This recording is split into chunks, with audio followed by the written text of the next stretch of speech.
Hello and welcome to Needing a Meeting. My name is Carol. I'll be your host today. How is everybody doing? And I have in the studio with me today Tara, smiling, and Hello. Oops. Let me Ben. mute. Sorry.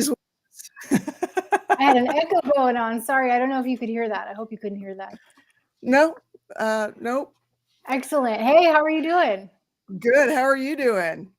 I am doing pretty darn good today. I just had lunch with a girlfriend and Nice. it was nice. Yeah, we went to the beach. It was pretty nice. Oh, good. Yeah. Were there any surfers out? Nobody in the water today. No, the ocean's pretty flat today. And there are a lot of birds out, and if there's birds, then there's fish, and if there's fish, then there's sharks. So All it righty was then. it was nice to eat lunch and watch the water though. I miss California. I miss the beach so much. Yeah, I love it here. I know a lot of people have very polarizing opinions of California, but I really like it. Right on. How are you, Ben? Not bad. Can't complain. Right It's a on. it's a phasing. It's just amazing to me how sometimes facts will just leak out of unexpected places about people, and you just never really know. I mean, sometimes even machines themselves will start to gossip about people, and it's just so interesting. And it's like, I think the line between fiction and verified scientific fact is really getting pretty thin in times here. Um, okay. Where's this? What's this leading up to? I got to hear this one. Same. No, I'm just saying that machines will sometimes, on their own, due to no fault of my own, computers will just start spouting just irrefutable truth. I mean, Like the irrefutable truth that's behind you right now. some would say that. Some might. Yeah. That's a very nice thought. We'll say. I was going to say observation, but I can't say that. It's a nice thought, Ben. I appreciate that. Or if it was just your computer randomly spouting it out, then I appreciate that too. Okay, now I'm tracking with you. Yes, Hello, Matrix. Go ahead. Oh, sorry. I was No, just go going to ahead. say I want to accuse Tommy of being Dick Clark because as time's progressing, it looks like he's getting younger now. So I just wanted to say hello to some people. Hello, Kevin Hawthorne on the lifeboat. Hello, Matrix Rabbit. Hey, Shannon Smith. Hey, Crystal. Good to see you guys. How's everybody doing? Who else we got here? Shannon Smith. Hey, Cosmic. All righty. Well, you know what I wanted to talk about today? Honesty. Because without it, there is no recovery. I love there that really topic. isn't. Yeah. I don't know, and I don't know how this ties into it, or even if it does, but I've been kind of going viscerally back into the 90s when the late 80s and early 90s when I was out in my addiction doing my thing, and I used to be a hairdresser, and I would stay up all night partying, and then just kind of wake up and go cut people's hair, and I was a heavy smoker. So I know I smelled like, and I didn't realize it until several years after I got clean and sober, how I must have smelled to people. I wondered what was happening to my clientele. And I'm like, oh, that explains it. Smelling like stale beer and cigarettes. Oh, yeah. That is the worst Poor smell. people. And when you're the one, you don't even know how bad it is. You don't know. You don't know. Yeah. Yeah. So, and I think that the universe or God or however you like to look at your higher power had to get me ready for that one because, you know, because it was a matter of I would have just died of mortified shame if it would have come to me any sooner. But as it was, I was at a place where I could have compassion for those poor people that were sitting in my chair, you know? Honesty is so important. Well, I've got something I want to be honest about. Okay. Carol, I love your new photograph, your new profile photo. Oh, thank you. Yes, Thank I you. wanted to tell you that in the beginning, but then you went into the topic and I was like, well, I can be honest about this. I love it. Thank you. Yeah, and I could definitely speak on honesty and recovery too, but I just wanted to compliment you on that before I forgot. Thank you. Mm-hmm. But yeah, you know, that was, I got to where I was running such a game there at the last in my addiction. And, you know, I had come into the world and remained an honest person, pretty much. You know, the few times that I did try to lie, it didn't work, you know, and I don't have a poker face. You know, when I was younger, you know, before I got caught up in addiction. But then, you know, I just learned to lie my way through my addiction, you know, because in some ways you got to lie to yourself to not do something about it. Yeah. You know, and so I think that I embraced the honesty thing. It was kind of like getting caught for a crime that you've been, you know, running from the authorities on, and you know, you're running. You're almost relieved when you get caught, you know, because the jig's up and you don't have to run anymore. You don't have to hide, you know.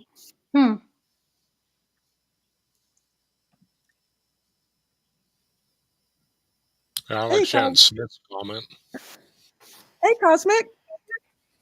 Hey. Well, this is one of my favorite topics, honesty.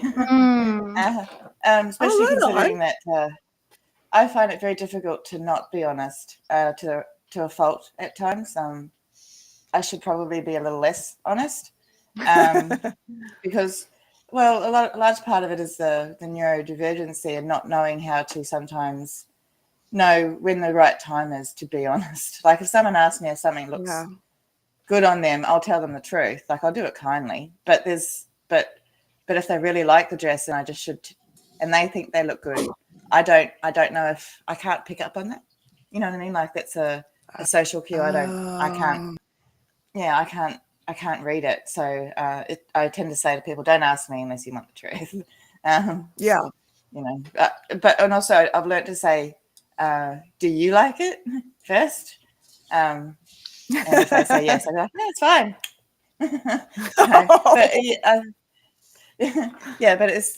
But little tiny things can build up to big things. You know, when you're dishonest about little things all the time, that's true. That's so true. It easier to be dishonest about the big stuff, and so that's why I think it's important to be honest about everything as kindly as you can. Yeah. There's that whole thing where, you know, there's people with neurodivergencies, a lot of people with autism like to say that, oh, they're blunt, you know, you can't take it because they're just being a bit blunt.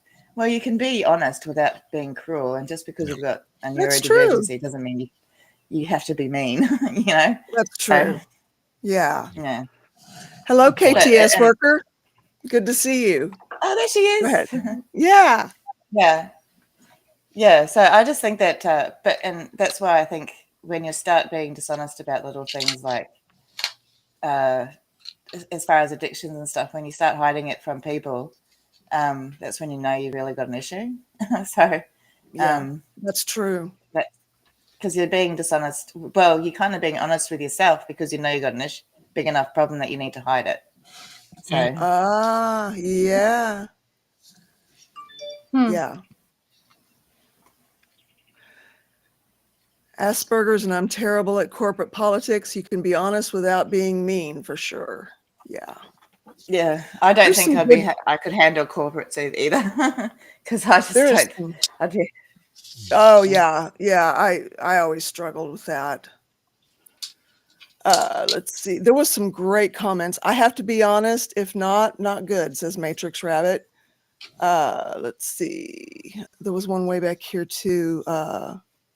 K-pop. Oh, where was it?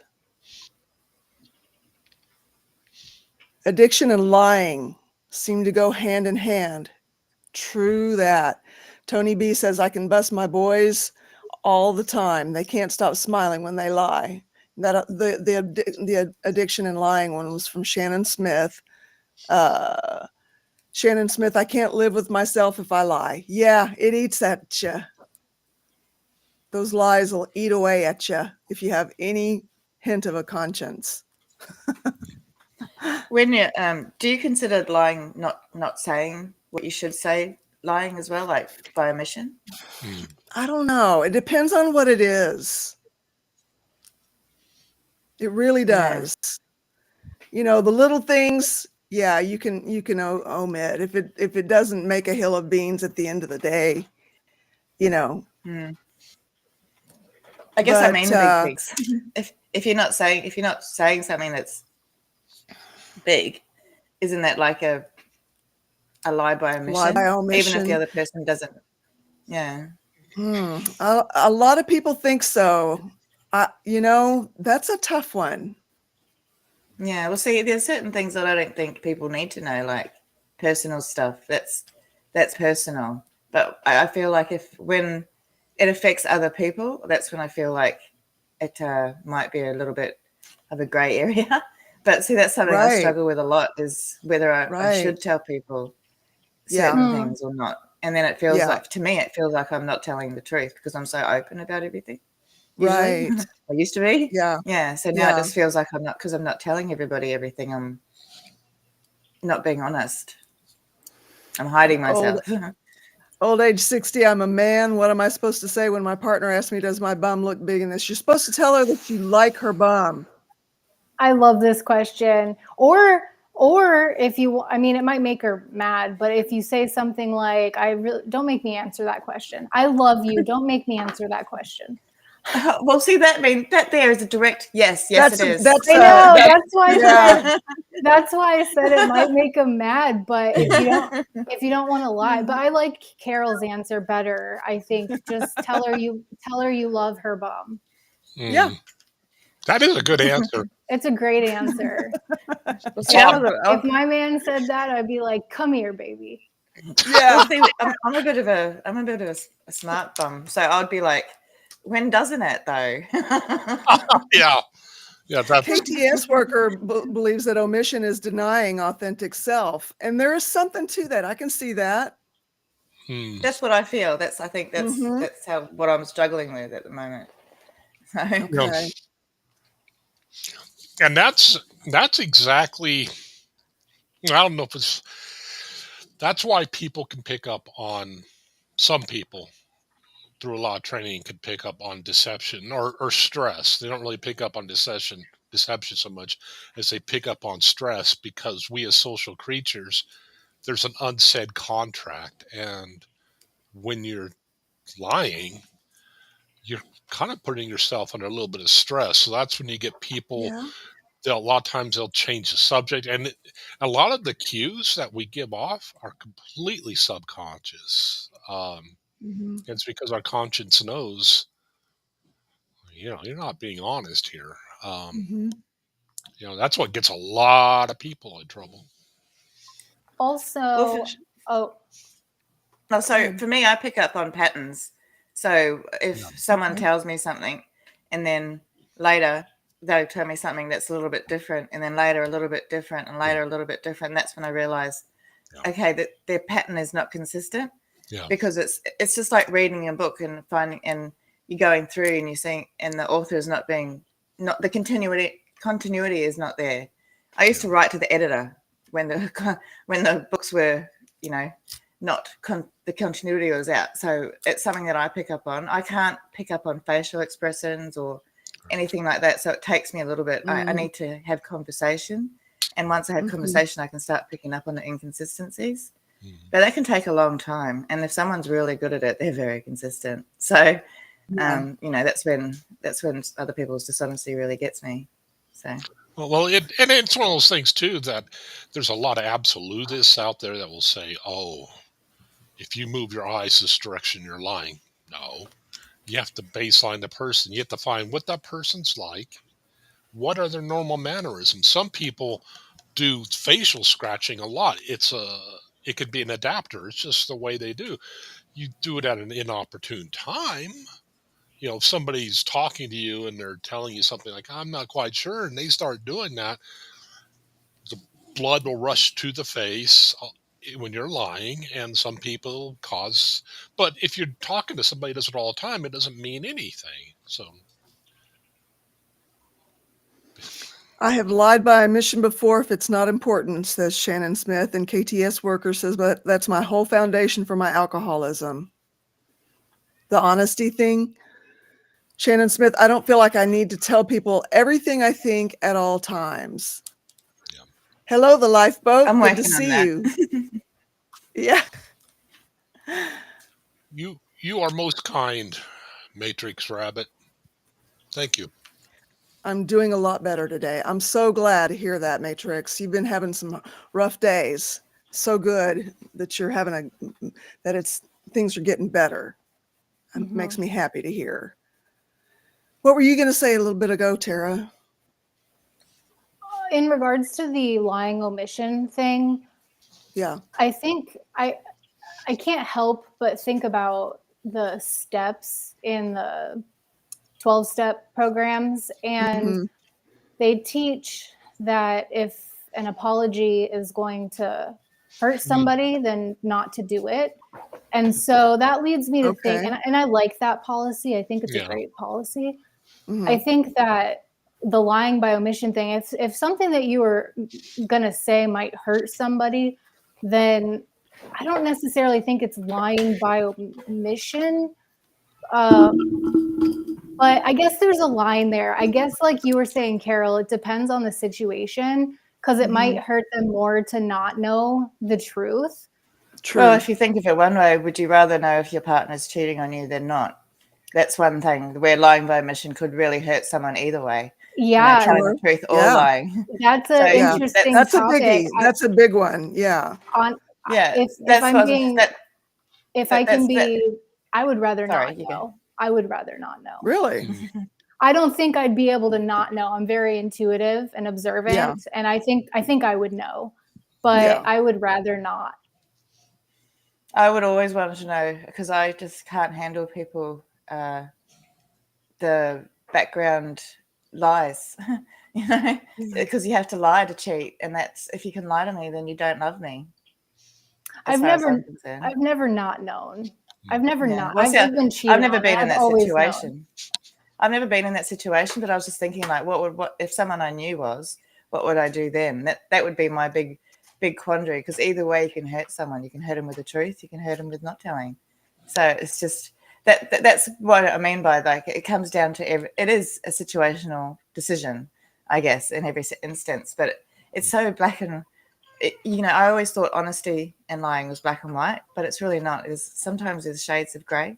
I think this is where a solid and strong support system comes into play, because if I'm not sure about something, then I have a lot of people. I have this meeting to talk about it with people. I've got my therapist. I've got friends. There are people I can bring it up to, some of which are emotionally invested and some of which are not. And that balance really helps me to make the best decisions, I think. I find the ones that aren't emotionally invested are much, much better, because then they're not trying to tell me whether that, I don't know, just say if it was a situation to do with somebody else. The situation isn't about whether or not they like the person or not, like their personal views on the person. It's about what I would like someone else to tell me what to do about the situation without them putting in their 2 cents on their opinion of whoever I'm trying to talk about, because that's one of my biggest issues, is I need people to bounce things off so that I know that I'm going to interact properly with somebody else, because it's so difficult to interact with people when you don't know how.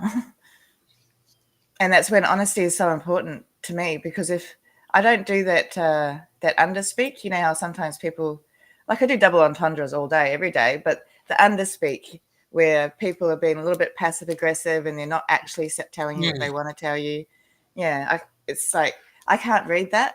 So if someone says, I just can't read it, because to me it's like, why say it if you don't mean it? Yeah. You know, KTS worker saying cheating is the symptom, not the problem. You know, cheating happens a long time before the actual cheating, just like relapse. You know, by the time you've taken the drink, you've already, you know, veered off of the path quite a ways. And it was just, you know, putting off of the inevitable. That's my feeling. Matrix would figure it out quickly. He's intuitive. Yeah. Yeah. You know, and at that point, you if no one's telling you, you get to decide, do I want to know, or do I want to just pretend I don't know? I can't pretend I don't know. Truth. If I know, I can't pretend. Well, actually, that's not true. I pretended I didn't know something recently. Yeah. Well, oh, and that was very unfortunate. And it was very uncomfortable, but I'm so glad. Yeah. Speaking about honesty, I'm so glad that we can be honest now in that situation and be like, speak freely about it. It's such a load off my back. Yeah. Being honest. I'd rather be hurt with the truth than consoled with a lie, I guess. Okay. Yeah. Well, yeah, I don't want to be lied to either. Yeah. But I would rather just not know something than be told something that is hurtful.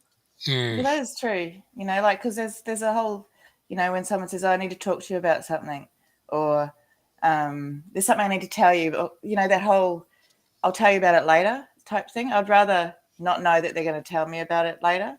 Can't you just tell me about it when you want to tell me about it? Because then otherwise you're just waiting, and because your mind's going to think of go to the worst things that it could possibly be. Yeah. So that's one instance where I'd rather not know that someone's got something to say. But so yeah, I understand that. I want to understand this question. Being honest, only 2 years. Is this a step up from someone with 2 decades? I'm not sure I understand the question. No, I was thinking because it's on Tommy's channel. I was going to go have a look see what the comments were. Okay. Our brain is amazing us at helping us hide the worst of us, but also has the ability to rebuild and mend our souls. That's true, old age 60. Pretending is lying. Yeah. Yeah. Cheating is so hard to heal from. If you have Shannon Smith, if you have the truth, you can make decisions based on the truth. You can either work it out or leave. That's true. Yeah. Yeah. Yeah, but then at the same time,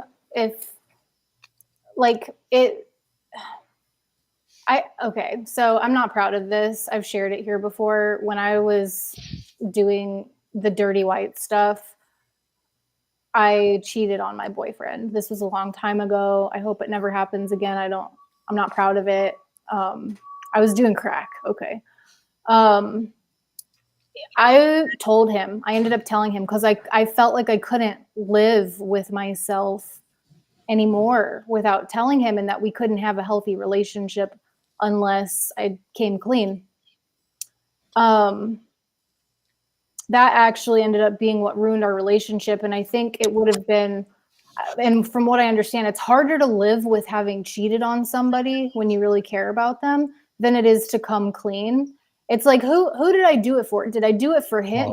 Did I tell him for him, or did I tell him because I wanted to get it off of my chest? I told him because I wanted to get it off my chest, but it hurt him. It hurt Yeah, of him course so it did. bad. Yeah.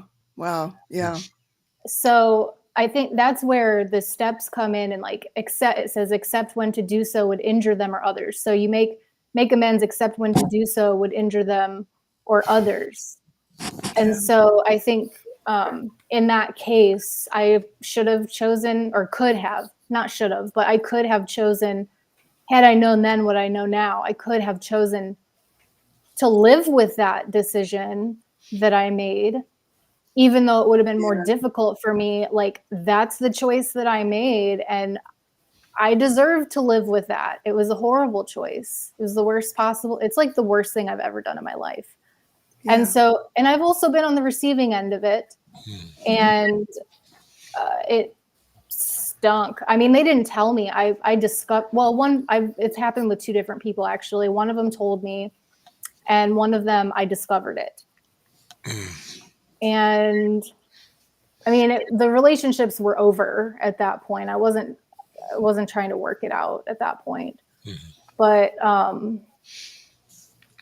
I think not knowing is the way that I would choose to go, just because it's like, you live with it. Don't make me live with it. It was your choice. You live with Okay. that, if that Okay. makes sense. Yeah. Yeah, I understand that completely. Yeah. just, I do too. I can Yeah. appreciate that one. Mm-hmm. Is short amount of addiction higher regarded than longer addicted? Well, addiction is addiction, and only the person can decide for themselves if they are addicted or not. You know? I think some people just need to put things into numbers in their mind so they can frame it, sort of thing. But I also think that the person who was commenting was saying that they didn't think their addiction was particularly bad compared to some others, which I also think is something that addiction's addiction, you know. So whether you're addicted to anything for 2 years or 20 years, you know, you're still addicted and it still caused harm in some Yeah. way. So Yeah. Matrix Rabbit, I got to be honest if bad things happen. KTS worker, so why put a number on years of addiction? Do you mean the time that you were in the addiction, or do you mean sobriety? the time that you're in addiction, she was saying. Okay. Well, Oh, that's a whole other topic, KTS. yeah. One addiction more scandalous than the other. Which, because, you know, honestly, some are. There, you know, the illegal ones, like, say, ice and all that sort of stuff, there's a stigma. You're worse. You're a worse addict if you're on that. Whereas, you know, there's things like alcohol and what's the other one? Like smoking or food, a whole range of other addictions that are acceptable but still harmful if, you know, done Yeah. wrong. So I don't think there's any addiction that's higher or lower. I think addiction is addiction on every level. If I it's think so harming your too. life, it's harming your life. That's right. That's, You know, an addiction. when I got into That's gonna, addiction, sorry, go ahead. I apologize. no, she's saying why if addiction isn't addiction, that's an exactly when it becomes when something that you're doing in your life is so consistent and so harmful that it's affecting yourself and the other people around you, that's when it's an addiction, and you can't stop it without some sort of help, or, you know, it's something that you go back to. It's a habit, and I find that there's addictions that are healthy, like some people like to touch fabric and buy fabric, but if you were to do that to the point where you know, you couldn't afford to live because you were buying so much fabric, that's an unhealthy addiction. But touching the fabric itself in the beginning, that's not an addiction. It's just when it becomes out of control, I think. Yeah. You know, No, not when at I all. went full blown into addiction, it was fast. And I wasn't going to survive it for very long. I recognized that once I got sober. So, you know, I might have been edging on addiction leading up to it, but yeah, the last year or two, it was full on, and there was no getting away from it. So I don't know if that I guess answers the question or not. I framed it wrong. An addiction is not healthy, but if you've got something that you're really into, like for me, I have hyper-focused. I really like unicorns. I would call myself a unicorn addict, jokingly, because if I see one, I have to buy it. So I would say but I don't know if that's an addiction or just like a little quirk of mine. So, no, she's not. She's just trying to understand. She's not trying to steal anything. Yeah. Yeah. So it's it's a complex said it issue wrong. to understand. I don't, Yeah. I don't think there's any one way to come at it in understanding it. No. And And it's also something that doesn't make sense.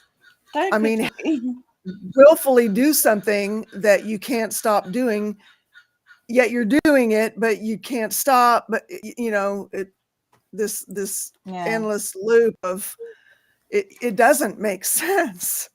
Addiction doesn't make any sense. No, and just like the over exercising addiction, that's something that so many people would look at as super healthy, but it's really not. It's damaging to your body. You can hurt yourself. You can even kill yourself. Exactly. So, she's absolutely right. There is no healthy addiction if it's affecting. There's nothing that's healthy as far on addiction. I used the wrong words. I'm sorry. Yeah. It's okay. Tara, the lifeboat wants you to know you weren't in your right mind and be kind to yourself. And I agree. That's thoughtful. I appreciate that. Yeah. It's because in relation to these people, mine was minor. Well,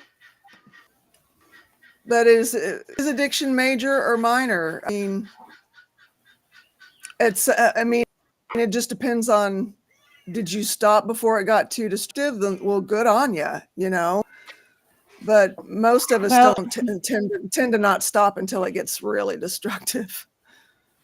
There's no addiction Olympics. We're not going to get any medals. Yeah, that's true. Yeah, nobody gets a medal. But you do get chips in 12-step. Yeah. Not over here. That's not addiction, though. They don't give out chips down under. Nah. Oh. What? Well, not at the meeting I went to. Maybe we were just a poor little country hick town meeting that didn't do it. But yeah. So, but that's it. If they gave chips, I might have kept going because that's an achievement. That's like gaming. I'd be like, next award. I don't know why that's funny, but it just hit my funny bone. Otherwise, you're living a lie. Usually the truth comes out. Yeah, it usually does, one way or another. Conversations with Christy. When I caught someone cheating on me, I could no longer look at the person the same, and I left. I tried to understand why, but I never could, so I had to let it go so it didn't eat me up. Yeah. I guess I'm the same way if I find out someone's done big lies or continuously lies. I can't look at them the same way because I don't know if anything they say is the truth anymore. So if you question everything they say, it becomes really tiring when you have to question and, constantly, and also question yourself whether or not you're being over judgmental because they did this one thing wrong, or sometimes many things. But yeah. And if it was easy, Janet, I don't think that's a bad thing to give up. That's great. If you found it easy giving up, I think that's marvelous because so many people struggle. And it's so weird that we compare each other and all that sort of stuff. That's true. There are comparisons. There are comparisons between lengths of time and different types of addictions and all that sort of stuff. But I think what led up to it and what goes on during and after, I think it's more the circumstances and a substance or addiction that's important for recovery.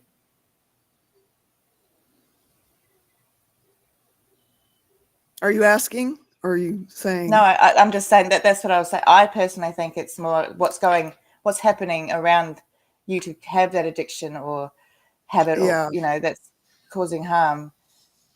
because focusing on the actual substance itself is like, it was just a means to an end to self-medicate in a lot of ways, So whatever led you to that point and during the point and what's helping you after, I think that's more important than the actual addiction in lots of cases. You need to figure out if you're an addict or just abusing a substance. And for me, that's a very blurry line. In my experience as an addict, it was a very blurry line. There was no question I was abusing a substance, but could I have stopped without help? When I went into rehab, I was forced into it. I never did test the waters because I was scared I was going to die. And also I was in a church and I had a certain, thing to uphold, that within myself of, being totally devoted and dedicated in every way. And, getting drunk would not have fit that image that I was working to be, if that makes sense. And KTS worker, is one addiction more scandalous than the other? Social programming, which is a trigger for me. I personally do not think that one addiction is more scandalous than another. The only difference is are you addicted to something legal or illegal? Or, abuse is abuse, whether it's legal or illegal. Yeah.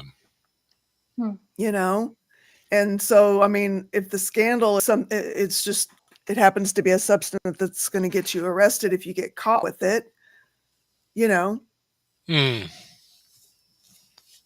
don't know. That's just me. I think that the stigma on addicts is part of our problem. What were you going to say, Tara? I just think the question is really interesting. Okay. And I wouldn't, it's like, I don't even know how to answer that question because I've never thought about it before. Carol, I like what you said though about is it legal or is it illegal? But I feel like there's more that I would want to add to it, but I don't know what it is, which doesn't happen very often. I think I'm tracking with you right there. I think I've got some, there is more to it. Yeah. And I need some time to, kind of examine the question to find it. Yeah, like I need to chew on it. Like, yeah. Let me think. I've thought about this a lot. So when you think about it, take into account what your instincts are when you hear about. Sorry, I ran back from the bathroom. What you think about when you hear of a particular addiction, right? Think of a heroin addict. What's most people's instant feeling? It's like, oh, heroin. When you think of something like, I don't know, horse racing, that's another. People are like, oh, horse racing. Horses are cool. Little men on horses, that's fun to watch. And then think of something like sex addiction. People think of it. People are so horrible about people who have perfectly normal functions and all that sort of stuff. But you can go gamble on horses and that's fine. That's perfectly acceptable. But you can't. Well, if you have a gambling. Oh, sorry. Go ahead, Ben. Oh, I was just going to say, trying to, if you're using societal standards, it is society, but it's all 100 society. Yeah, and it depends on this, and it depends on the society you're in. Say if you're an alcoholic in somewhere that alcohol is not acceptable, that's going to be a big no-no. But over here in Australia, there's a lot of circles where alcohol is absolutely acceptable, and to not drink is unacceptable. That's a thing. Yeah. Well, if you have a gambling problem, if you're a person with a gambling problem, and you gamble away your rent money when you have a spouse and 2 children at home, that's scandalous. People don't know about it though. It's scandalous to you and your family, but to society, no. And that's the issue. But with like a sex addiction, for example, if spouse is cheating on the other spouse with prostitutes, for example, and the spouse doesn't know about it, the one who's getting cheated on doesn't know, that's scandalous. But then there's like porn addiction, right? And that might be less insidious than, but it could still be damaging. So I feel like there could be scandalous addictions of all types. It's just like, what's the severity of the addiction? What are the implications on somebody's life? I think that's what makes it scandalous. Yeah. Well, alcohol was scandalous to me. So some of the things that, it caused in my life and me to do. Any number. Addiction is addiction. A number. I mean, I'm just going to go to the first step. We admitted we were powerless over alcohol or whatever our drug of choice is, and that our lives had become unmanageable. How do you quantify that?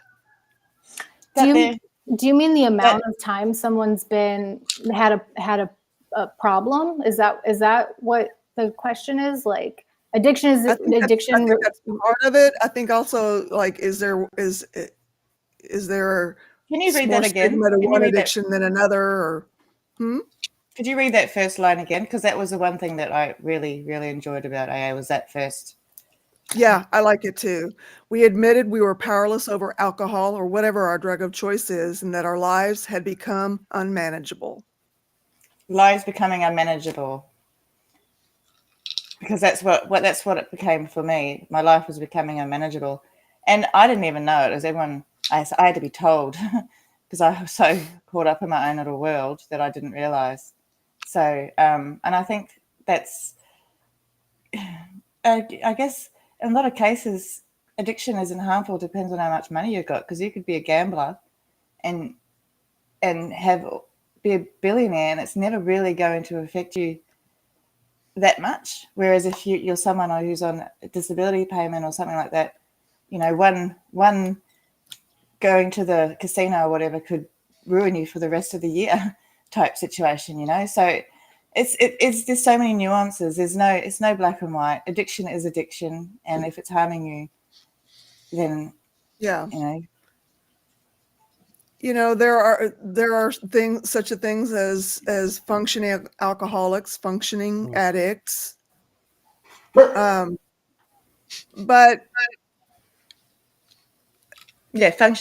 functional addicts.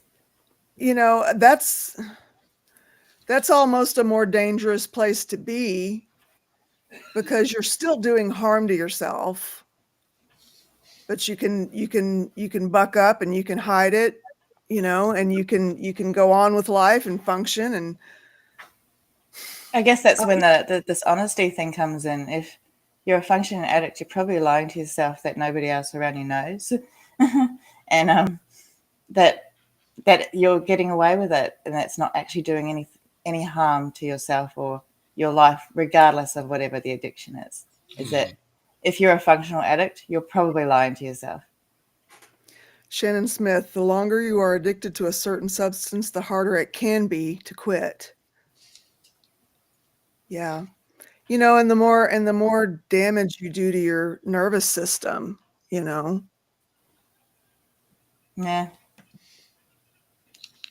That's coming into substances.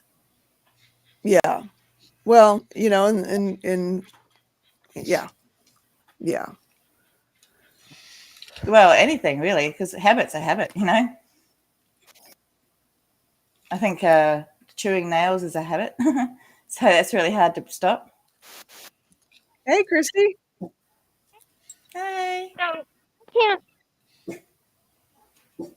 Oh no. You're cutting out. You're cutting. Can you hear me now? Yes. Okay. I said I can't stay long because I promised to spend some time with my hubby after being on, my show this morning and before he leaves. But I wanted to weigh in on this really quickly. And what I wanted to say, can you still hear me okay? Yeah. Okay. What I wanted to say is when I was going through my eating disorder, I put a number on it because it helped me to know how long I had given my power away in life to something else. Ah, And that helped me to understand why my life looked the way it did at those points in times and when I went through some really nasty things. And I kind of did what is it TKS was doing, where I was like, well, it's not that. When I did not look at my eating disorder a- as like an addictive thing. I thought I was separate from those addicts over there. And I don't mean that in a disrespectful way. I was like, I never did drugs. I never drank. I don't have a problem with this. What they're dealing with is different than what I'm dealing with. But when you really get down to the nuts and bolts of it, it's not different. The things that I would do, the lies I told myself, the lies I told the people around me so that I would not eat was no different than the lies that an alcoholic or a drug addict would tell someone to further their addictive behavior. And what I realize now, after my eating relapse, where I went back to not eating and lying about eating, was that by doing that, I cheated myself out of a healthy recovery. And I did not allow myself to see things as they are. And now I don't separate myself from an alcoholic or a drug addict. I'm an addict too. It's just what I'm mhm, addicted to is different. So I think maybe you can one can get wrapped around the wrong axle. And I think that when you do that, you cheat yourself from the true ability to heal from that addiction. Um, that you would have if you faced it head on. Does that make sense? Like, I wanted to share that because I mhm, thought maybe that would be helpful, because it doesn't matter to me how long it's been or what it is. It's the mindset behind it. It's what you're doing. It's the excuses that you're making. It's the justifications that you're doing. It's the lies you're telling yourself and others. It's that behavior. And the moment that I started realizing I wasn't separate from those addicts over there, that's when I was able to get help, because my relapse was the same as someone else who had relapsed with something else. It just looked different, you know, but the lies, the dishonesty, all of that. So I want to encourage you to look at it in a healthy way and make sure you're looking at the right things. Numbers can matter if it helps you to explain your life. And you know, there's no there's no difference between salacious or not salacious. yeah, It it it doesn't matter. If you're lying to yourself or others, it's a problem. Me lying to my husband about eating was a real problem. I wasn't spending rent money on drugs, but I was lying about that. So if you have those behaviors, then that's what I encourage you to look at and heal from, because all of this other stuff is just kind of fluff. It gets down to the core of, why are you doing that? Like, why are you lying? Why are you doing this? And I'm not coming at you. It's just, this is my experience. And I wanted to share that because I think that it might be insightful, because I really was, um, and we're not minimizing the over exercising addiction. I had that as well. The one thing I want to say, KTS worker, nobody here minimizes anything. No, that's no true. one sees it as less than. We are Yeah, not that's minimizing. true. It is, whether you're over exercising and under eating, or you're binge eating and not exercising. So please, um, be mindful. I want to encourage you to be mindful and respectful of everybody here, because no one would ever, ever, ever minimize anything that you went through, you're going through, or any addiction. So please understand that we're all coming from a place of help and love and support, and nothing gets minimized. I promise. I had so many amazing people reach out to help me, and I wouldn't have handled this relapse had I not had this amazing community. So the hardest thing to do is look at yourself. The hardest thing to do is see you for who you are and peel back those onions. That's hard for me. And for me to be able to heal from what I had, I really had to realize that it didn't matter what it looked like. It was an Yeah. addiction. I And when I wonder if relapsed, it was just as serious. there is some comparison thing going on here, and nobody can compare themselves to somebody else. There's never Exactly. going to be a fair outcome in that. No. And it's not healthy. It's not healthy. We have to look at ourselves as an individual and our experiences as an individual and as a whole. And like Carol said, there's no way to win. I think Yeah. you've found KTS worker, you've found an amazing community, an amazing supportive community when you're willing to open yourself up and receive the love and support that everyone here has to give you. I can promise you it's going to be life-changing, because it has been for me, and it's been for every single person on the screen. I've watched everybody grow and change. And and I think it's a beautiful thing. And again, I'm just speaking from my own experience. I'm just speaking from my own experience here, so I'm not projecting anything onto anybody. This is just what I know and what I learned from being here, and I just kind of wanted to come on and share that Right on. real quick to add a little bit. But Yeah. Michael's watching some fantasy movie. Of course, you guys know I'm not into any of that, but I was like, I'm gonna sneak outside,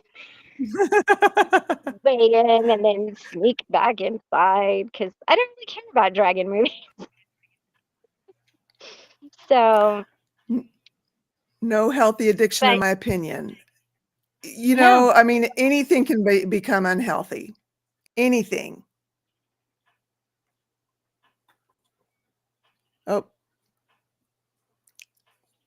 you're cutting out again. Oh,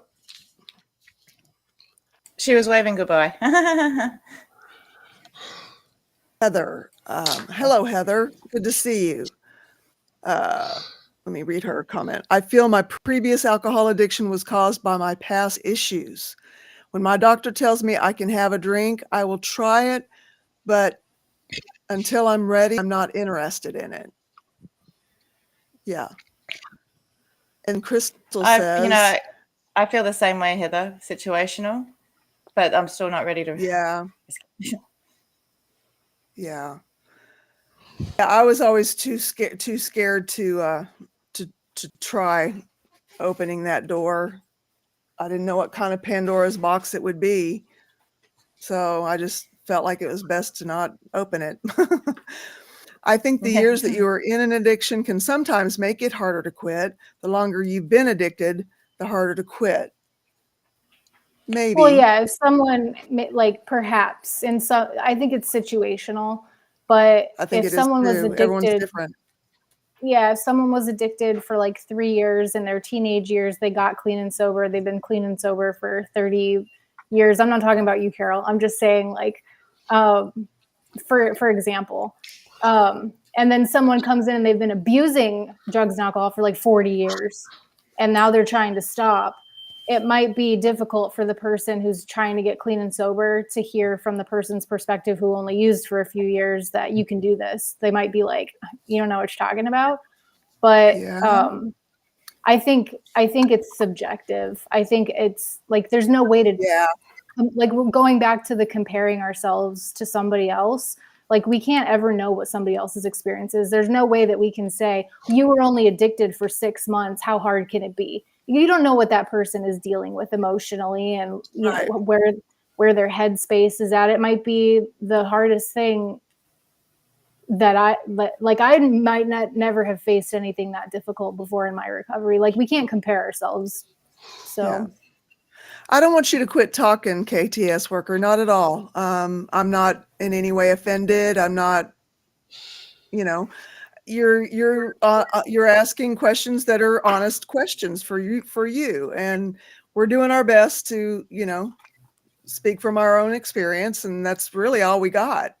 Any one of us, that's all we've got is our own experience. Mm-hmm.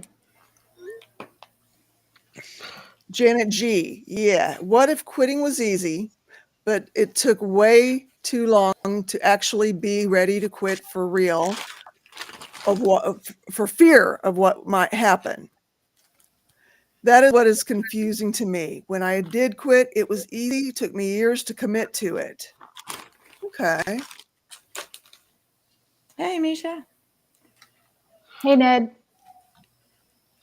Hey, Awakened, Misha. Found I'm my trying to box come up of with a chips. new. Yay. I'm trying to come up with a new saying for the year, and I can't think of anything.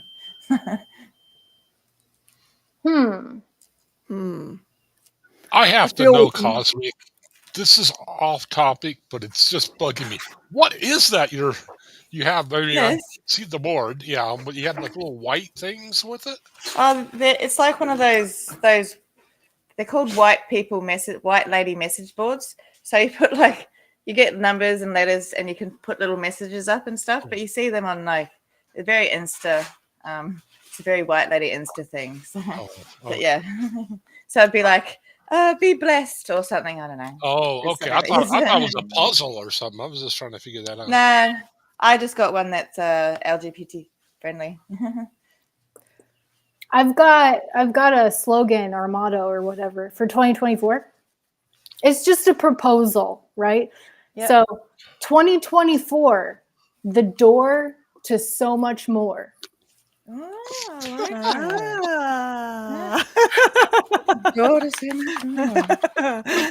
Nice. It's also ambiguous, so it's like so much more what, you know. What's the date today? Yeah. The 17th. I'm gonna write that down.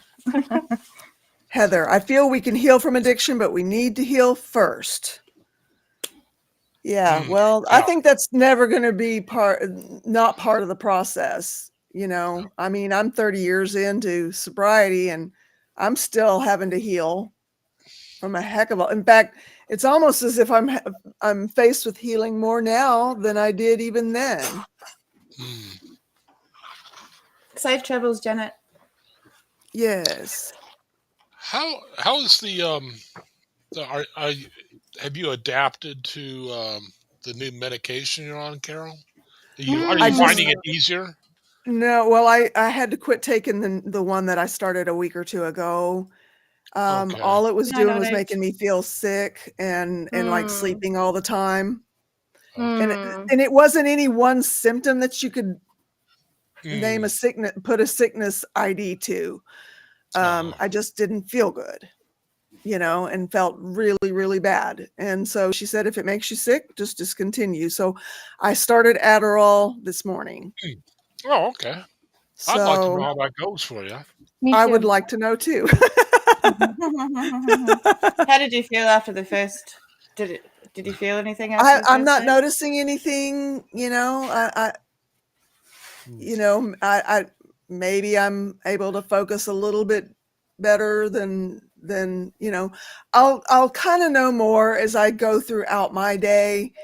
Sure. And when I'm kind of in my own space of me kind of thing. Yeah. And the things that in the things that I struggle with trying to get done, if that becomes easier, basically, I'm not looking for a magic bullet. Yeah. I would just like for my mind to not be doing this constant tug of war. Sure. That if that can happen, I'm happy with anything else that comes. Anyway, I am way behind on the comments, you guys. Shannon Smith wanted to know what Janet G's drug of choice is. I don't know if she said it before she left. If you're still here, Janet, Shannon Smith would like to know. I have had time forgiving myself for stuff. Tara, you're a very good soul, says Matrix Rabbit. And so are you, Matrix. Big time. Yeah. Yeah.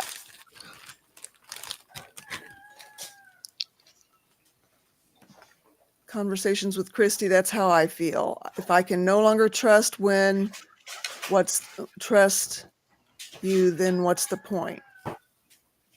Okay. I was talking about the can't look at someone the same way if they've cheated on you. Yeah. Yeah. Mm-hmm. It started with taking the edge off from grueling hours, mandatory OT during COVID, mandatory overtime during COVID. Okay. That's understandable. Just trying to find a way to cope. I don't know how you guys did it in the healthcare. I don't know how you did it. You guys are miracles. You're a miracle, KTS worker, that you're here talking to us right now. That's just miraculous to me.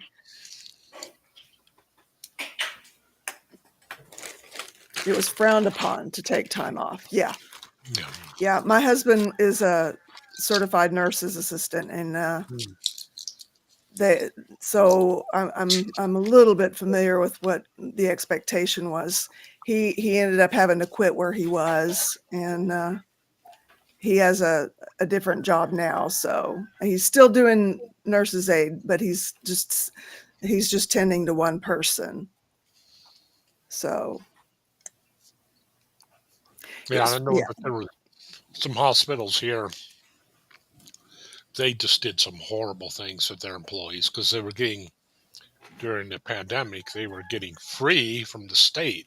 The taxpayers of the state would pay for staff to come in, so they would basically lay off their regular staff, and they had this other staff come on. And just all sorts of things. And I don't see how I'm amazed at all the things health workers put up with when the system works. When the system's working against you, wow, I can't imagine that. I know.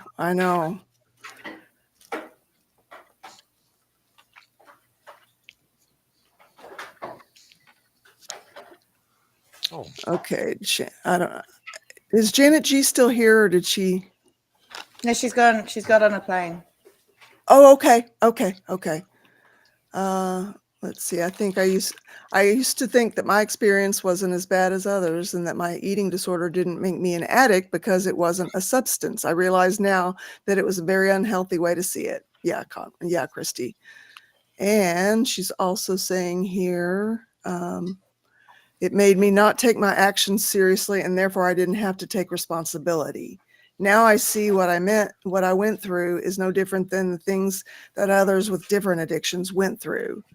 I wasn't dealing with my disorder or myself honestly. Some addictions are more socially acceptable. Yeah. Where others aren't, like smoking. Like smoking, eating, shopping. People seem more okay with those addictions than those with alcohol and drug abuse. What were you going to say? What'd you say? It's funny. It's because things have turned a little, because back, say, 20 years ago, smoking was so much more acceptable than what it is now. Yeah. So things change, things ebb and flow over time as to what's acceptable and what's not. And that's why I don't think it's that important to base what other people think on your addiction. It's so hard to, because there's going to be judgment regardless of what it is, generally. So I just think that we need to stop focusing on what addiction. We need to focus on more why people are addicted rather than what the addictions are. Yeah. I see a parallel there. See a parallel? I see a parallel there with honesty. If we're being honest about the root of the problem rather than just looking at the symptom, because that's I didn't make that. That's from the AA Big Book as well. Like alcoholism is but a symptom, or drinking is but a symptom, or whatever it says, something along those lines. The drinking is but a symptom sounds familiar. Yeah, it goes back to being honest. Step one, like you read, Carol. I just wanted to chime in on that. DTs from alcohol can kill you. Yes, they can. There are many kinds of addictions. Not all of them are drugs and alcohol. From Matrix, Janet G. That is what is frightening. That's what I was scared of. Right on. I'm not comfortable disclosing specifics, but I need my paycheck. Yeah. Yeah. Right on. Yeah. I stopped. too. I didn't like that feeling, not once, but I wasn't getting loaded every night. I understand. Please remember your health trumps anything. I hope they respect the hours you do. Yeah, I hope so too. Rick Spicer. I'm lurking, having dinner. Hands full. Glad to see you. Glad to see you too, Rick. That's exactly what the admins say, but action spoke louder than words. Hell yes. Hells yes. Every time. Well, actually, that's something I keep saying is that lately, I say it a lot, is that it doesn't matter what you can say sorry all you want, but sorry means nothing if you're not going to change the behavior. Yeah. So that's the same as like, you know, that's basically the same thing. You know, words mean nothing if the actions don't match. Yeah. Yeah. No, they don't. They don't respect the patient. Oh. Go ahead. No, it's I okay. gotta say, I have a rock star nurse practitioner, and she has displayed time and time again that I am the priority over money in her eyes, and I appreciate her so much for that. I don't ever want to leave this area because I'll have to leave my nurse practitioner. That's why I don't want to leave here. I don't leave my physio and my doctor because they're so good that it's going to be so hard to find someone that like that. Yeah, it's just, I can't imagine. I can't imagine. Plus, I like it I'm here. lucky. And I'm very lucky that I can take my psychologist wherever I go because he's on the computer. Nice. Mine too. My psychologist lives in Hawaii. We telehealth. Wow. Oh, nice. Nice. She wants me to come visit. She said we could have a marathon therapy session. While you're surfing. Yes. That would be so awesome. Yeah. And how do you feel about this last wave? How does this last wave make you feel? Yeah, right. Scooby Lee. Man, I'm embarrassed. I walked down Broadway crying because work had me wishing my dad was around. It went well, but everyone has their parents visit. If he was alive, he'd visit me in a heartbeat. I'm sorry, Scooby Lee. Oh. That's why I put the ones, the heart and ones up. That was a little while ago. Right on. Yeah, one's for Scooby Lee. Let's see. Am I catching up at all? Am I starting to catch up on the comments?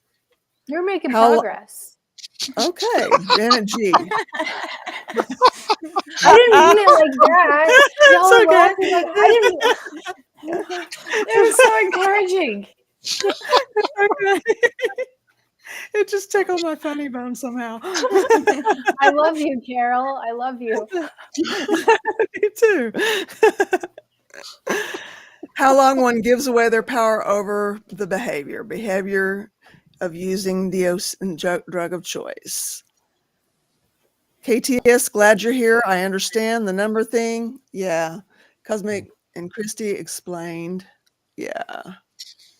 The government did not mistreat me and other healthcare workers. It was corporate peeps, who lobbied government.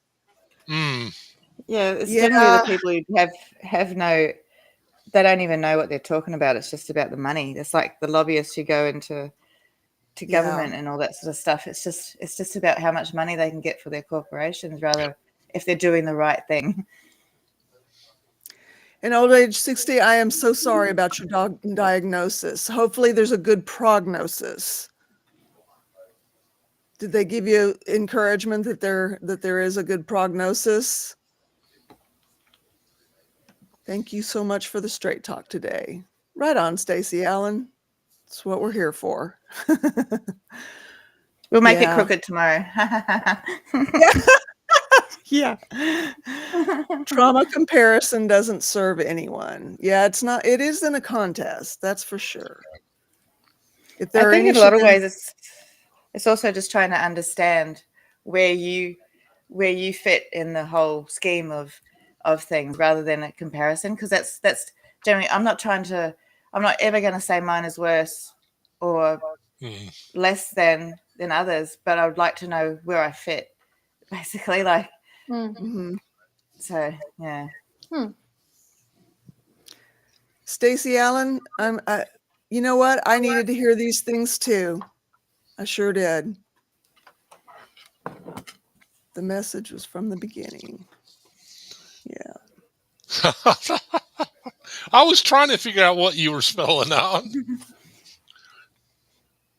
Yeah. Yeah, so much Yes. more. I love it. Yes. That's beautiful. That's what I was doing. Right Yeah. on. On Discord. I'm on Discord. There's also we've got a new admin area as well, and there's Anik. There's also Matrix is very often there. So if I'm talking KTS worker as far as following up on Discord, as much as possible, there's generally someone there. And if not, you can tag mate or you can do an @mate and one of the admins will pop up. Or even, and you can do the same for someone who you want to talk to. Say if you want to talk to Matrix and all that sort of stuff. So I'll be around most today as well. So if you want to have a chat or something. So yeah. Well, now I need to find out. What are we finding out? Off to my bed with my dog. Good night, everyone. Stay safe. Yes, you too, old age 60. Good to see you. Hello, Misha. I finally got to your message. Yay. 2024, the year for so much more. Yes. This place Tommy started is a safe place. This place Tommy started is a safe, positive people, is safe, positive people. Hello, Cheryl. Good to see you.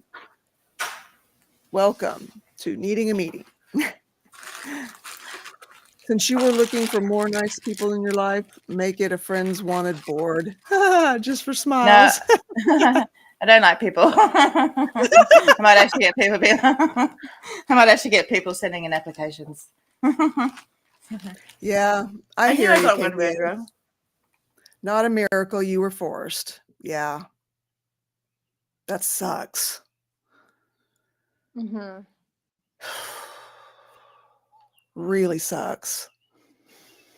I'm happy we can talk about it now. It seems like people are starting to talk about it. Like it was kind of hush hush there for a little while. Oh, it was kind of very taboo to talk about it for a long time. Yeah. It's But nice that we can be honest about it. Yeah. Yeah, it was traumatic. There's no getting around it. And you know, ones on the front line of all the trauma, healthcare workers. Just unreal. Yeah. To realize and admit one's issues is very huge. Sounds like you are taking steps in the right direction, and that is honorable. Rick Spicy. Saying sorry does not put a broken dish back together. That's true. Wish I could find a consistent therapist. I'm not consistent, therefore I need that in a therapist. I hope you find one. In fact, one's for Misha for finding a consistent, good therapist that can really help her. Yep. That would be really hard to deal with an inconsistent therapist. The one I went with was not at all my first choice. It was man for one, and he turned out to be the best one I've had. So sometimes I think going outside the box, as far as as long as they tick all the boxes as far like as their specialties of trauma and counselling and all that sort of stuff, that's good. But I went outside the box as far as I went with a man, and all that sort of stuff, and it's turned out great. I don't think if it was in a room, like if I had to go into a room and sit with a therapist, I could not have chosen a man. So I think doing it online like this has been really helpful. So I've never had a male therapist before. That would be interesting. Well, considering some of my particular... Go ahead. It's been really helpful for me, considering so much of my trauma has come from males. That hearing back and even seeing the shock on his face, which not that I make shocking people, but to see a genuine reaction from a man, instead of because every woman is going to think it's shocking, one would hope, but there's so many men out there who wouldn't. So, but to see a reaction from someone that is congruous to how I feel about the situation is really, really helpful. And hearing back some of the things about how treatment wasn't okay, and that's, it's hearing the truth from somebody who's a professional rather than always being lied to by people who just want to get what they want from me type thing. So I really feel that this comes back to the whole topic of truth and stuff, and it's easier to be truthful with your therapist if you're comfortable, and I'm finding that the more comfortable I get, the more truth I'm saying and the more help I'm getting, and it's getting deeper and deeper into it. So right on, because in the beginning it's always the surface level for me. You just the surface stuff, like this, the same stuff that everybody's got, and then it takes a little while to actually want to be able to dig down deeper into the stuff that's my own uniqueness type stuff. So, but I just feel that I know of people who lie to their therapists. So, and I don't understand why you go pay money. Why you go pay money to lie? Right? Yeah. What? Yeah. So, wow. it's actually my son's ex-girlfriend. Yeah. So, and I just couldn't understand why she would go in there and lie. And it's just, but she had a problem with lying in general. Like, I actually started lying to her to see how wild her stories would get, because everything I'd say, she'd be like, oh, yeah, me too. And she'd come out with something a little wilder. And so I started being like, yeah, that one time when I fought a bear and, wrestled a crocodile, and she'd be like, yeah, and I was there with the mammoth, the big woolly mammoth. And I'd be like, I mean, that's going like well beyond what we ever said, but it got to the point of ridiculousness. But I had to actually test her out. I actually had to see if she did it with everything, and she did it with everything. But also that's a trauma response too. I feel like her lying. She was a very traumatized girl. So I didn't, I just felt bad for her more than anything. I wonder, she lied to her therapist. I wonder if therapists know that they're being lied to, and if they call it out when it happens. I don't Probably know. Depends on how invested the therapist is as to whether or not they even recognize if they're being lied to. I have yet to see one that will. Really? That will call it out. I think they just sit there and take notes. Right. I don't think it would be very conducive to I think they'd have to have a very, very good trusting relationship over a long period of time before your therapist can go to you, you're lying. And, and I think my therapist tells me I'm lying to myself about situations, as in I'm not letting myself think that they're as bad as that I went through, as bad as stuff that I actually went through, that I minimize things a lot. And that's a version of lying. Hi, Rebecca. Really? Well, because if I'm minimizing it, I'm actually lying about the effect that it had on me. Really. Okay. It's funny. For a long time, I just completely forgot that how many bad therapists I've gone through, and I realize what I do is just kind of like the old saying, "Take what you want and leave the rest." I just kind of completely discard it. But there were some good guys. You are not good guys.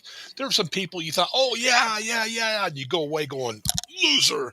Although they probably wouldn't appreciate me saying that about them, but yeah, I Yeah, had. they're not watching. But when you find a good one, like a doctor, you hold on for dear life. Don't Mhm. Yeah, for even real. if, Mhm. Yeah. yeah, And that's even if, just like with everything. I've yeah. had, like, one of my therapists actually got reported to the psychiatry board because she was reporting back to my dad what me and my stepmother at the time were saying.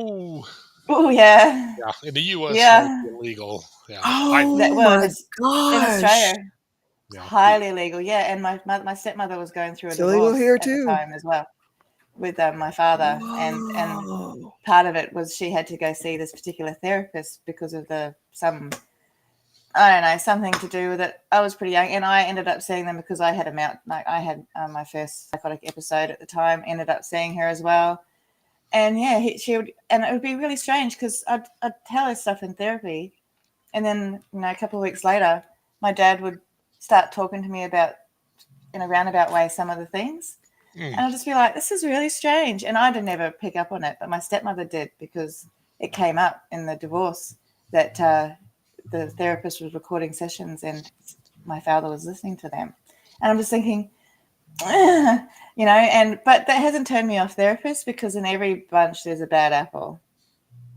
Yeah. Oh, wow. We do Yeah, know right? when people are lying, call it out as is dependent on the central goal. KTS worker says. Yeah. It's good to know. Yeah. Because you'd have to, as a health worker, you kind of have to know when people are just saying things and all that sort of stuff. But it'd be a hard balance as well. Yeah, there's a line between delusional and lying. So, like, as the therapist, I guess you would have to have, like it's been said here already, have been working with them long enough to be able to determine, is it a delusion or are they lying to me? Yeah. I could say I'm Liberace. I don't see what their issue is. Yeah, do you believe that, or is it Well, BS? I would like the rings, like Spanx's D&D characters, or wherever that game was. I'd feel better if I had the rings and the coat. I think I'd be dashing in the coat. I can't When play you piano, but when you started talking about the rings, I thought you were going to bring up the giraffe girl. I'm stuck on this giraffe girl. We can let it go, so I'm not going to harp on that right now. I don't know what you're talking about, but it sounds amusing. And I'm not going to Google it just in case.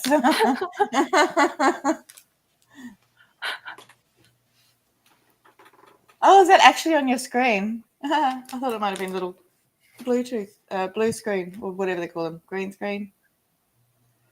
What's that? Oh. Yeah. yeah. I didn't You can realize they rise by changed. lifting others. Love that. Mm. Yeah. My signs changed to the Glad year you're full so much. lurking. Buddha's in the way.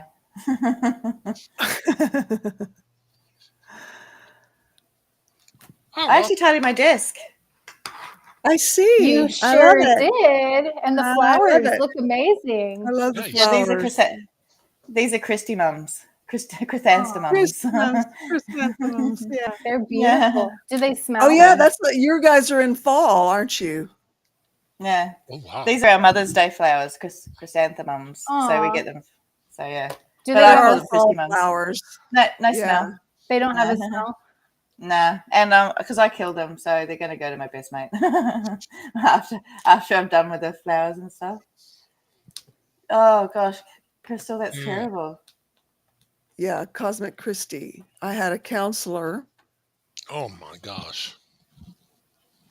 telling my mother what I was saying. When I confronted her, she said she wasn't telling my mom what I was saying, but what normally happened, I just happened to follow the norm. Oh, Yeah, well, see, that one of the yeah, things that's that bullshit. Bullshit. my experience with my therapist was why I used to say I used to have to go into with my daughter for her therapy for a long time because she wouldn't talk. She was, they call it selectively mute, but it's not selective. They don't choose it. So she couldn't talk to her therapist until she was super comfortable. And so I would just sort of talk to her about what she wanted to talk to the therapist about, and then tell the therapist, and the therapist would be there. I'd be on my phone trying to ignore everything. And then later on, when she got comfortable, I said, okay, this is now your time to go talk to your therapist about anything you want. Talk about me. You can say how angry, you can say how much you hate me. You can say everything you want. And then when you come out, the therapist isn't going to tell me, and you don't have to tell me. All I'll ask you is, did you have a good session? And do you feel okay? That's it. You don't have to tell me anything. And I never asked, because therapy is personal. And I feel like it's like reading someone's diary, you know. And I wouldn't even ask the therapist. The only time the therapist would ever mention anything to me was if she said that Angel is a bit higher risk for self-harm at the moment, so to keep a bit more of a watch. And so that's what we would do. And that's duty of care type stuff, you know. But I don't want to know the ins and outs, because it's her brain and her mind, and I will always misinterpret it wrong. I'll always take it badly. Yeah, no, it should never happen. That is, that is such a breach of trust. It's such a betrayal. It is such a traitorous thing to do. It's a very good example of when honesty is not appropriate. Good. Yeah. Yeah, there's a what's it called? We've got privacy laws here. Yeah. We do too. So there's certain things here where honesty, like I can't be 100% honest about my particular situation because of legal circumstances. But that's not to say that I can't be honest about the majority of it. There's just details I have to leave out, and not everyone doesn't need to know the details anyway, you know. So, that's right. And that's what I mean. It's the stuff around it. I feel like that's the more important than the actual stuff. Like what happened to get you to that point, what happened during that point, and how you're going to deal with it after. Because in a lot of cases, you can't change it. So there's no point sitting there and constantly going over and over the same stuff, like the same. Just say it was a car accident. You can't sit there and keep going over the details of the car accident, the actual moments of the incident. You know, it's what happened before and after that's important. The during, I don't think a lot of the cases is that the car crash is the outcome, I guess, but it's not the end. If you know what I mean. I don't know if I'm not putting it right. So I just feel like sometimes, as long as you're honest about the majority, you don't have to go into the detail. Right. Yeah, but still, when a therapist turns around and tells people what you're telling them, that's when you want to, like, you typically want to fire them, but it would be so fun to plant a mind virus, like just walk in. What does HIPAA mean to you? I would like to hear your impressions. Is there any reason why I would be hearing these stories? And just let their brains start to cook for a while and see how well they handle it. But they would probably wet themselves. Yeah. Yeah, in case yes, I'm a mandatory reporter as well, because mandatory reporting aside, though, there shouldn't be any breaches of privacy. Mandatory reporting aside. Yeah, but that's not anything. That's a safety. That's someone's life is in danger. Right. And it would go to more than just the parent at that point. Yeah. Yeah. There's no mandated reporting to parents. No. Oh, no. There isn't. I get it, Awakened. You thought I was sneezing. I wasn't sneezing into the emoji poop. I was screaming at my frustration of hearing these stories of therapists telling people things. Yeah, wasn't sneezing. I used tissues. That one. Oof. I thought maybe you snuck a peanut.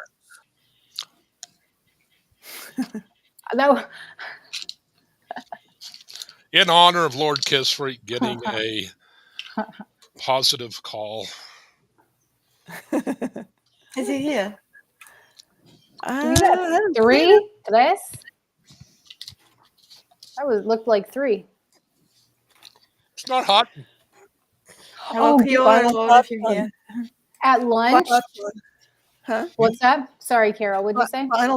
I was just going to say, final thoughts on honesty and recovery.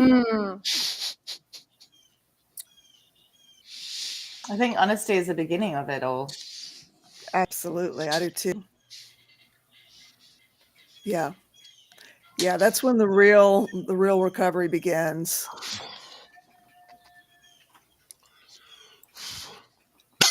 It's like, I think I learned how to be honest in recovery.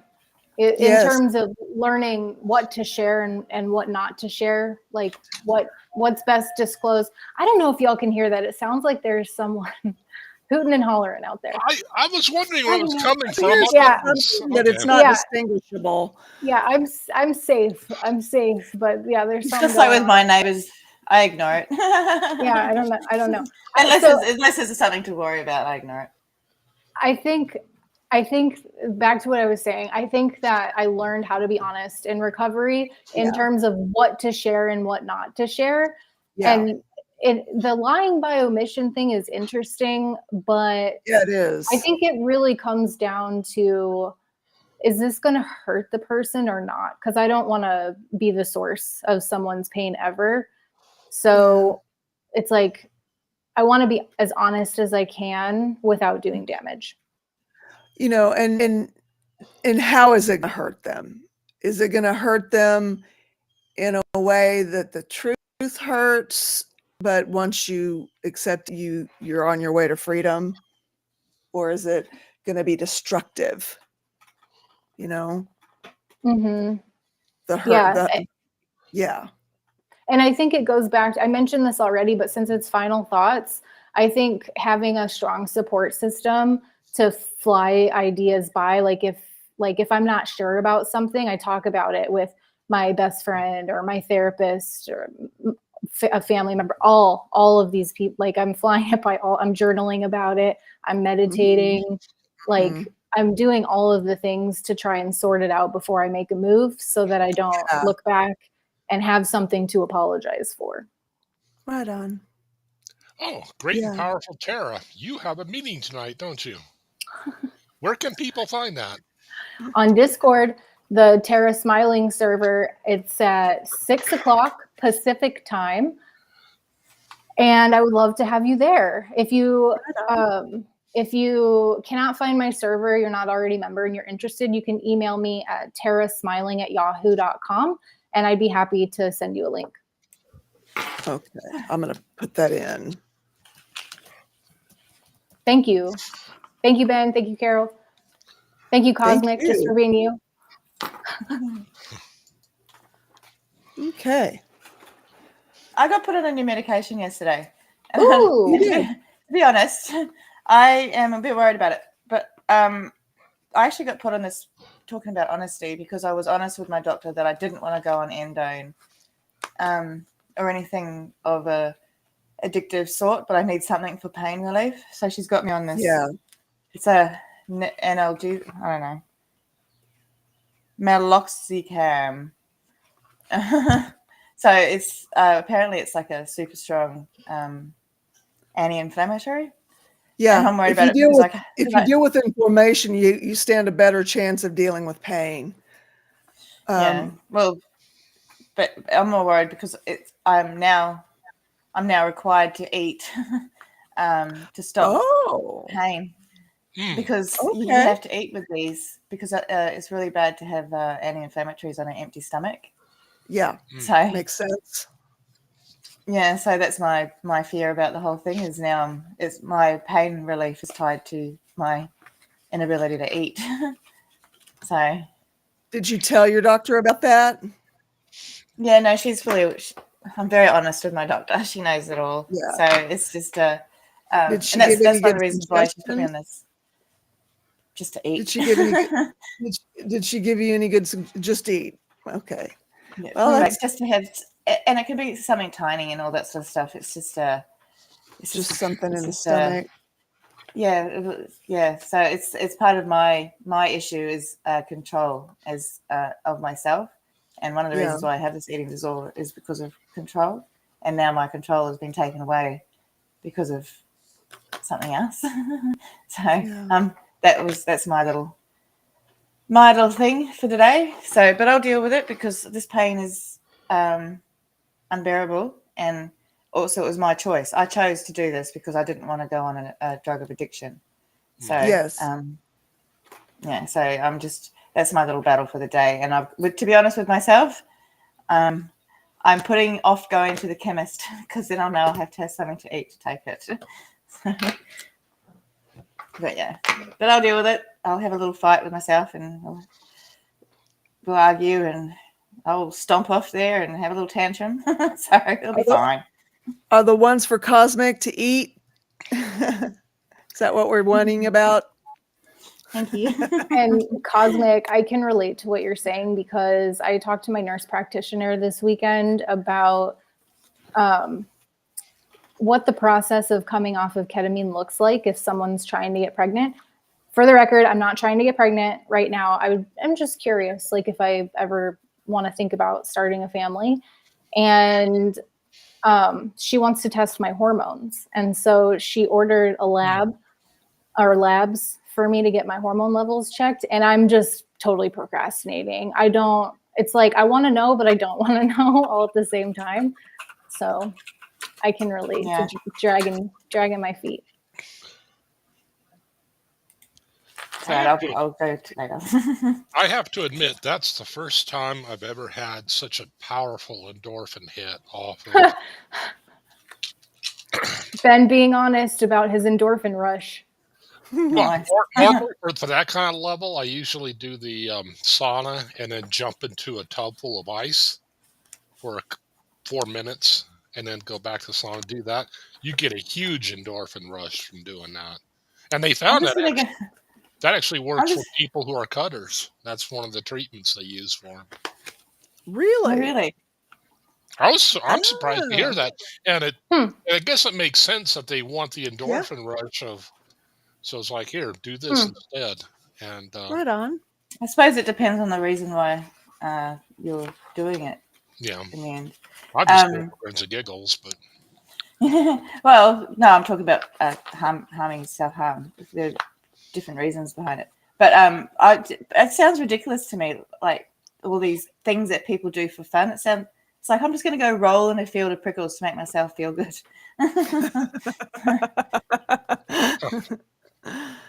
Did you see Misha's comment, Cosmic? You're the one in control and you are choosing your health. I'm proud of you. Thank you. Yeah. I was in care for others mode here. Yeah. I can appreciate that. Yeah. It's hard to get out of, because that's something else I'm struggling with right now too, is I'm so used to caring for others and now I don't have to. Yeah. I'm cut off into the void of space without any way of getting back to Earth type thing because I don't know what to do now. Yeah. But that's fine. I like space. I'm cosmic after all.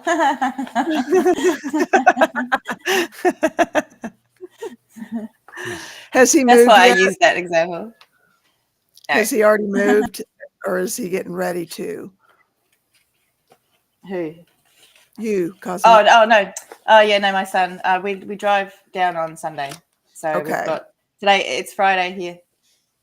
I think it's Friday here. Have you talked to him much? Have you got to talk to him much?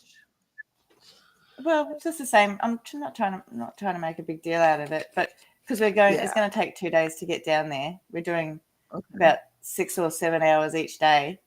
And we'll stay over somewhere, have dinner, have chat, and he can't get away because we'll be in the same hotel room. And go, hey, Jay, how you doing? How you doing? And he'll be glad to see the back of me. Yeah. Nah, it's going to be really fun. I'm actually looking forward to the trip down and seeing my sister, and it's going to be good. That is not chemistry. That is a diagram showing what do you call it? Composure, collapse, and posturing. And what happens is you're either posturing or else you're in collapse. Posturing would be acting big, acting tough. collapse would be, oh, war is me. It's just a reminder to try to stay in composure. That's all. That's not chemistry. Isn't that the periodical table though? That is the. Normally, I have a periodic table. That there is the behavioral table of elements. It's used for deception detection. Because what you look for is clusters. You don't look for a single thing when somebody's lying. You look for clusters. And so what this has is different behaviors scored. And the maximum of any one behavior on here is 4. And for behavior to be likely deceptive, you need a 12. So that means you need a cluster of at least 3 things. What's it called again? But yeah, Chase Hughes. That's he's the guy who on the behavior panel he pushes it. He has that. That's what he uses to score people. I can't believe you didn't bring that up during the discussion about honesty. He was trying to see. I brought up trying to see our clusters. I brought up stress and body language a little bit, but yeah, that's one of the tools that you can use. Interesting. But you do have to baseline the person because people are different. Like Tara's eye movement. I'm sorry, I should not pick on Tara, but I just like because her eye movements are so interesting because they're so non-typical of what people go when they think of remembered sounds. They'll typically go over here. When they remember reconstructed images, they'll typically go over here. Tara goes up and up, way up, and it's like that's so you have to take that into account. You have to get to know the person first because it's because she's always looking up.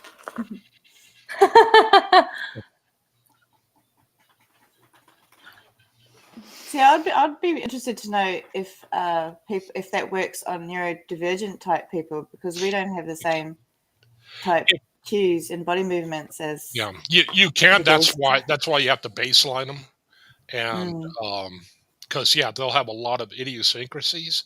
So you have to say, okay, this person normally acts this way, so that's not a key at their being stressed. It's just one of their adapters. So you have to rule that out.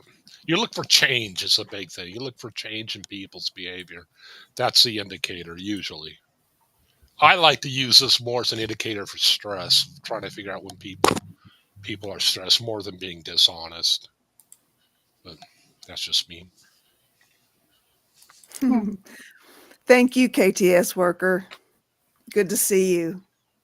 I hope to see you on Discord as well. Yeah. Back. Oh. You go, Tara. I just was wondering if, Carol, I don't know if you have time or if you're available. I have something just like a minute. I was wondering after the meeting if I could talk to you about something just for like a minute afterwards.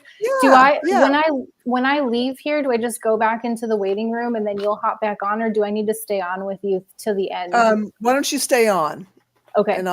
And after I end the stream, I'll just toggle us both back on so we can talk. Okay, awesome. It won't take long. It just Yeah. Thank you. Yeah. So what do you guys think? Have we had a meeting? Had a meeting. It's been a really good meeting. I love talking about honesty. I do too. Yeah. I do too. Actually, I was talking about it last night with my flatmate saying, if I wasn't a good friend, I wouldn't be honest about all the things that you're doing that piss me off, and because it wouldn't just be me that you're doing this to. So someone's got to stand there and tell you, because that's what my friends did. I had good friends who pulled me back into line, and that's being honest with your friends. And I think that's important too. If someone's really doing stuff that's doing, causing harm to your friendships and all that sort of stuff, pull them into line. And if you're honest and they honestly don't want to do anything about it, then there's not much more you can do, and they probably don't want to be friends with them anymore. Right on. Yeah. So, but anyway, I've had a lovely meeting, and I love you guys very, very much, and I shall sign off. Cosmic. See you, Cosmic. Love you too. I'm always so awkward at this bit, so I need to do better. Bye. Bye. Tara, thank you so much. Thank you, hope Ben. that you and Tara will talk about how to peer support Jet T Donkey, and I hope everything's doing really well.